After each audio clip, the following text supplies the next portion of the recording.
મહેમદાબાદ શહેરમાં 1967થી કાર્યરત એવી જ્ઞાનજ્યોત સ્કૂલ ખાતે યોજાયો માતૃવંદના તેમજ ગુરુવંદનાનો ભવ્ય કાર્યક્રમ આદર્શ કેળવણી ટ્રસ્ટ સંચાલિત ટ્રસ્ટી સેવક ડૉક્ટર દાડીબેન શુક્લા તેઓ દ્વારા મહેમદાબાદ શહેર ખાતે ડી એજ્યુકેશનમાં અનેક શૈક્ષણિક સંસ્થાઓ કાર્યરત કરવામાં આવી છે તો બીજી અનેક શૈક્ષણિક સંસ્થાઓ સાથે જોડાયેલ હોય એવા ડૉક્ટર દાણીબેન શુક્લાનું આપ દ્રશ્યમાં જોઈ શકો તેમ શાળાના સંચાલક એવા પ્રશાંતભાઈ પાટડિયા, પ્રિન્સિપાલશ્રીઓ, શિક્ષકગણ, વિદ્યાર્થીગણ તેમજ સમગ્ર શાળા પરિવાર દ્વારા તેઓનું સૌપ્રથમ ફૂલ વર્ષા કરીને સ્વાગત કરવામાં આવ્યું હતું.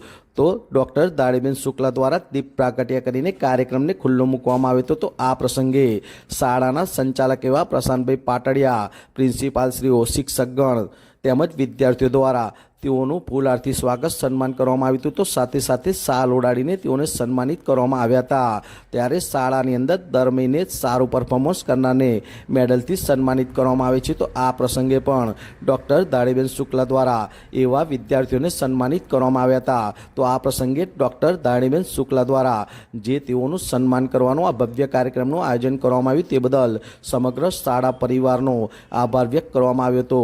ત્યારે શાળા પરિવાર દ્વારા પણ માતાનો તેમજ ગુરુનો દરજ્જો આપીને તેઓને પૂજનીય એવા ડૉક્ટર દાણીબેન શુક્લાને ભેટ ઉપહાર તેમજ મુમેન્ટો આપીને સન્માનિત કરવામાં આવ્યા હતા. આમ જ્ઞાનજ્યોત સ્કૂલ ખાતે ભવ્ય માતૃવંદના તેમજ ગુરુવંદનાનો કાર્યક્રમ યોજાયો હતો. ત્યારે આ પ્રસંગે ડૉક્ટર દાણીબેન શુક્લા દ્વારા પણ વિદ્યાર્થીઓને પોતાના સુંદર વક્તવ્ય થકી પ્રાસંગિક વક્તવ્ય થકી વિદ્યાર્થીઓને માર્ગદર્શન આપવામાં આવ્યું હતું. અને આવનાર સમયમાં પણ શાળા દ્વારા વિદ્યાર્થીઓના ઉજ્જવળ ભવિષ્ય માટે વિશેષ આયોજન તેમજ પ્રયોજન કરવાની બાહેધરી આપવામાં આવી હતી. વિરાંગ મહેતા, મહેમદાબાદ.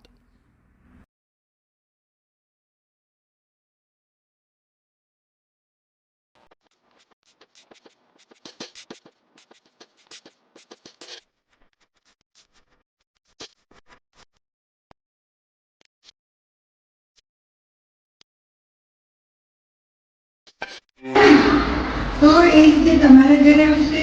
હવે આપણે પપ્પા મમ્મીને બોલાવવાના છીએ, દાદા દાદીને બોલાવવાના છીએ, એવો પણ એક પ્રોગ્રામ કરવાના છીએ.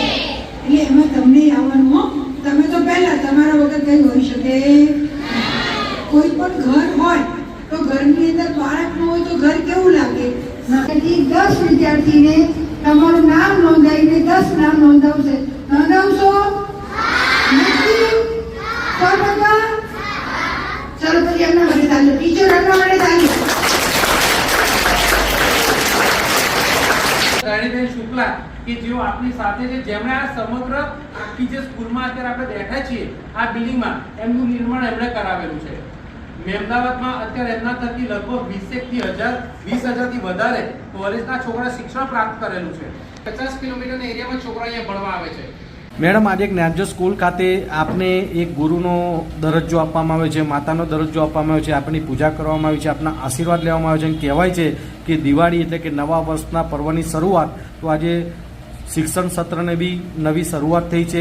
એ નિમિત્તે આપ ઉપસ્થિત રહ્યા છો અને આપના માટે વિશેષ કાર્યક્રમનું આયોજન શાળાના સંચાલક એવા પ્રશાંતભાઈ પાટડિયા છે, આ દિનેશભાઈ છે, સમગ્ર શાળા પરિવાર છે અને આપને સન્માનિત પણ કરવામાં આવ્યા, આપની પૂજા અર્ચના પણ કરવામાં આવી, આપના આશીર્વાદ પણ લેવામાં આવ્યા. આ પ્રસંગે આપ ઉપસ્થિત રહ્યા, શું ફીલ કરી રહ્યા છો?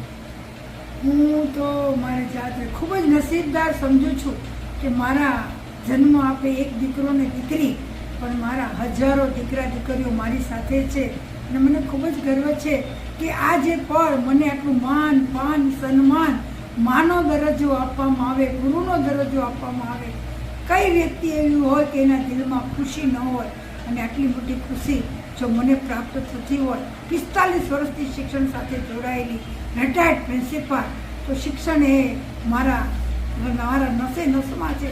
આજે 10મા ધોરણના છોકરાઓને પણ ઘણું બધું જ્ઞાન આપ્યું કે આ રીતે કરશો તો તમે 100% સફળતા મેળવશો, બધું ગુણ સાથે પ્રાપ્ત કરશો. ટેન્શન ફ્રી રહેવાનું, હસતા રહો, હસાવતા રહો, મસ્ત રહો, વ્યસ્ત રહો, સ્વસ્થ રહો, ખુશ રહો. અને જે બિઝી હોય એ જ ઇઝી હોઈ શકે, એ જ આપણી જિંદગી છે. બસ આવી પળો ભગવાન દરેકને આપે. અને હું ખૂબ ખુશ છું. સમગ્ર ટીમ પ્રશાંતભાઈ, રાહુલ, દિનેશભાઈ અને રાહુલજી. એટલે આજે જ્ઞાનજો સ્કૂલ દ્વારા જે તમારું સન્માન કરવામાં આવ્યું બરાબર છે.